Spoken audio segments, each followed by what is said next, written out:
Hi hello, ഇത് European ആഗമനത്തിൻ്റെ രണ്ടാമത്തെ പാർട്ടാണ്. അപ്പോൾ കഴിഞ്ഞ പാർട്ടിൽ നമ്മൾ പോർച്ചുഗീസുകാർ ഇന്ത്യയിലേക്ക് വന്നതിനെക്കുറിച്ച് സംസാരിച്ചു.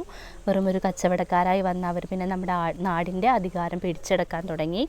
അപ്പോൾ ഈ വിദേശ ശക്തികളുടെ ഈ കടന്നുകയറ്റത്തെ സമുദ്രത്തിൽ വെച്ച് നേരിട്ട ധീരരായ നാവികപടയെക്കുറിച്ചാണ് നമ്മളിന്ന് ചർച്ച ചെയ്യാൻ പോകുന്നത്. അവരാണ് കുഞ്ഞാലി മരക്കാർമാർ.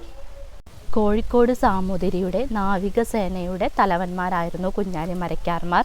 കുഞ്ഞാലി ഒന്നാമൻ മുതൽ കുഞ്ഞാലി നാലാമൻ വരെ ഏകദേശം 100-ലധികം വർഷക്കാലം ഇവർ പോർച്ചുഗീസുകാർക്കെതിരെ പൊരുതി നിന്നു.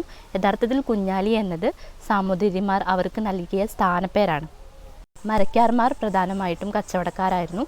എന്നാൽ പോർച്ചുഗീസുകാർ കപ്പലുകൾ തടയുകയും നാട്ടുകാരെ ഉപദ്രവിക്കുകയും ചെയ്തപ്പോൾ അവർ സാമൂതിരിയോടൊപ്പം നിന്ന് ചേർന്ന് പോരാടാൻ തീരുമാനിച്ചു. യൂറോപ്യന്മാർക്ക് വലിയ കപ്പലുകളും വമ്പൻ പീരങ്കികളും ഒക്കെ ഉണ്ടായിരുന്നു. എന്നാൽ കുഞ്ഞാലി മരക്കാർമാർക്ക് ഉണ്ടായിരുന്നത് വലിപ്പം കുറഞ്ഞ എന്നാൽ വേഗത്തിൽ സഞ്ചരിക്കുന്ന ചെറിയ പടക്കപ്പലുകളായിരുന്നു. ഇതിനെയാണ് മരക്കാർ പട എന്ന് വിളിച്ചിരുന്നത്.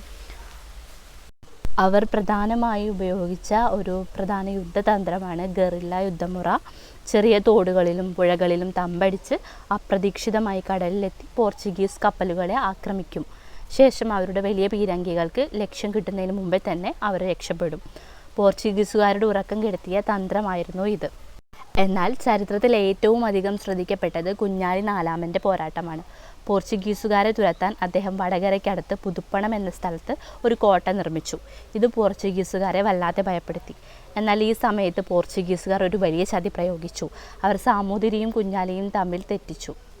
കുഞ്ഞാലി സ്വയം രാജാവായി പ്രഖ്യാപിക്കാൻ ശ്രമിക്കുന്നു എന്ന തെറ്റായ ധാരണ അവർ സാമൂതിരിയിലുണ്ടാക്കി. ഒടുവിൽ സാമൂതിരിയുടെയും പോർച്ചുഗീസുകാരുടെയും സംയുക്ത സേനയോട് കുഞ്ഞാലിക്ക് പൊരുതേണ്ടി വന്നു. തൻ്റെ നാടിനു വേണ്ടി അദ്ദേഹം കീഴടങ്ങി.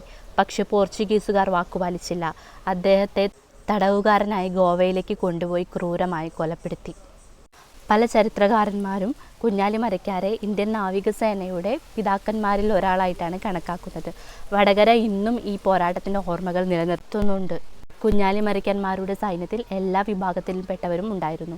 സാമൂതിരിയുമായുള്ള അവരുടെ ബന്ധം അക്കാലത്തെ മതസൗഹാർദ്ദത്തിൻ്റെ വലിയ ഉദാഹരണമാണ്.